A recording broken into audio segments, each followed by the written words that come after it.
So controversial today. I love it.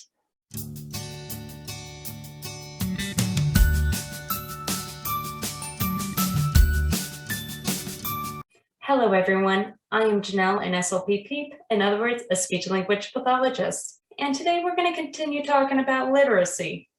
Better yet, banned books, better books, and all things books. Sometimes the best part about this is we're even going to talk about where to find them.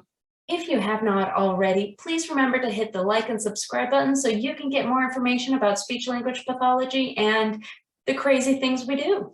Now, first things first, I am a speech language pathologist.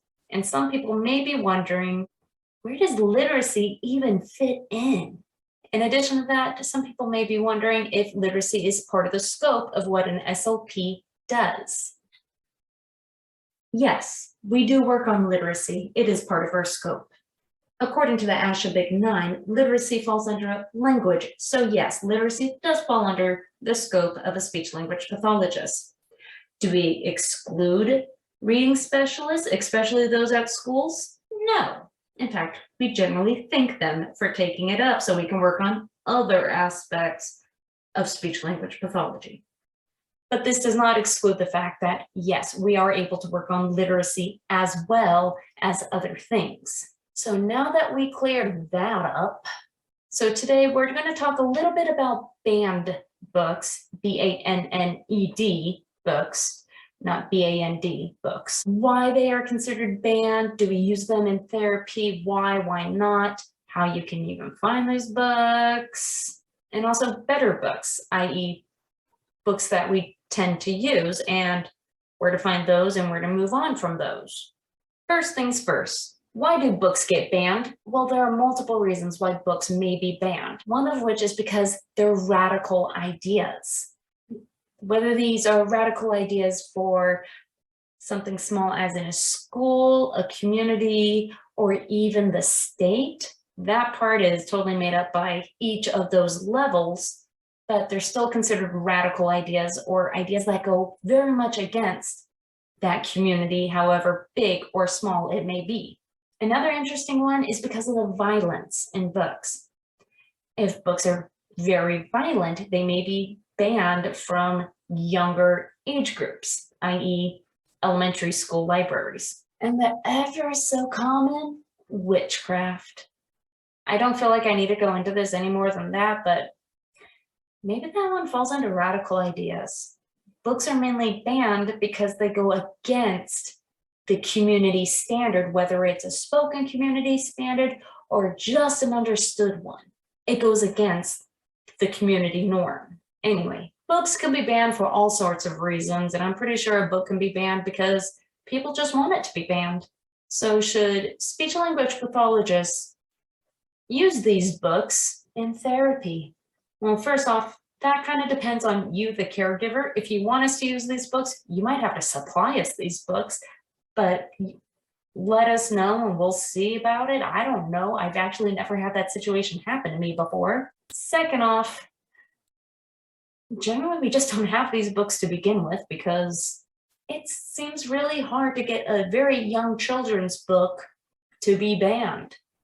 There are a few exceptions for a few locations, but in general, it seems really hard to get children's books banned.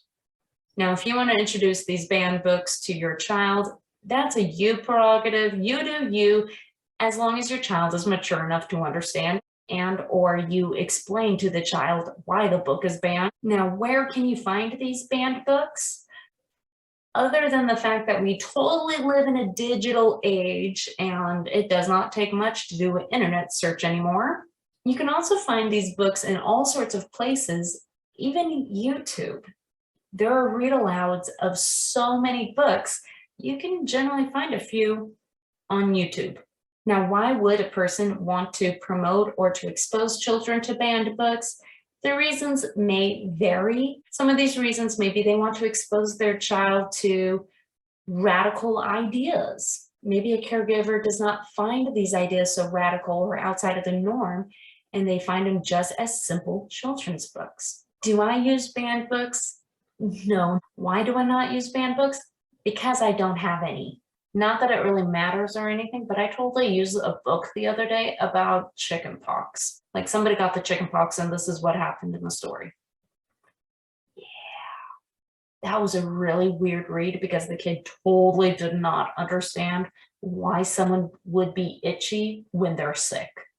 Now, what are some better books to use? Now, the number one answer for this, and it's going to be a pretty universal answer for what books are better, are books that your child is interested in. Yeah, that's it. Whatever books they're interested in. It may not be the same thing you're interested in, but you know what?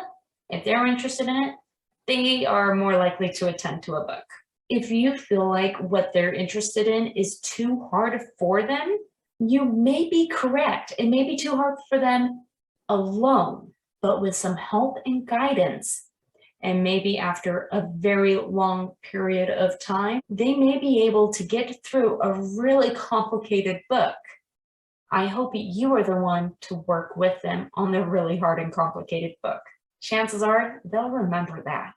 Will it take time to get through a long and complicated book? Yes. Will it be an experience that will benefit you and your child? Generally speaking, also yes. Now, what are some other good books? If you're stumped and you don't know what else to introduce your child to for books they may like, ask a local librarian, ask a teacher. You can even ask your child's friends' parents. Chances are the friends also wouldn't give you a very clear answer, but the parents may. Does your child like a certain TV show? Please believe me when I say there will be books about it. And if there are no books for your child about whatever TV show, I guess that means you can create a book. Now, let's say you've done all of that and you are still stuck. You don't know where to go from there. There are a few websites that may help you. Two particular websites, Goodreads and What Should I Read Next, may help you figure out exactly how to go about this. From what I've been able to tell with both of these websites, it does not matter how young the age range of the book is. They'll still give you some pretty good ideas. Now, you may have read all the books that they have suggested for you to read next. That's okay. You may want to revisit a classic, or you may want to pick a different book, see what they suggest to read next, and then go on from there. Who knows, maybe you'll find a new series of books that your child may like. Thank you so much for watching. I hope you have a terrific day. For the question of the day, what has been the most interesting place you got a recommendation for a book? I'll start with mine, fan art. Yeah, I saw art that fans made and I said, that's interesting. Found out it was a book and I actually finished that series of books while in grad school. So yeah, fan art on Pinterest. Thanks. Thank you so much for watching. Please remember to like and subscribe, and I hope you have a terrific day. Bye-bye.